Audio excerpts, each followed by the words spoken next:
দুজন দুদিক থেকে গোঁজা মারা আরম্ভ করেছে। হিন্দুরা এখন 4 ভাগে ভাগ হয়ে গেছে।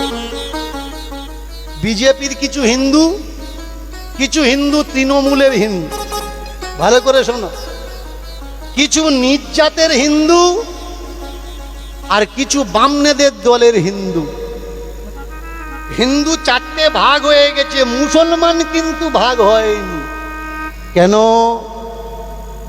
কারণ ওদেরকে ভাগ করবে এমন ক্ষমতা পৃথিবীতে নেই।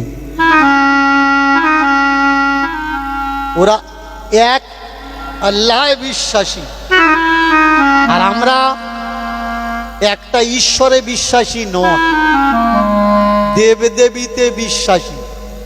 গাবা খেনে মাথায় টিকি রেখে পাড়ায় ঢুকেছে, এই আমাদের লাইনই আয়, ডাইরেক্ট স্বর্গে যাবি, কোনো স্টপিজ নেই। আর একজন বলছে ওই করিস নি, ঘি পোড়া, ঘি পোড়া কুইন্টাল খানে ঘি পোড়া স্বর্গে যাবি। আর একজন বলছে না, গন্ডিতে স্বর্গে যাবি।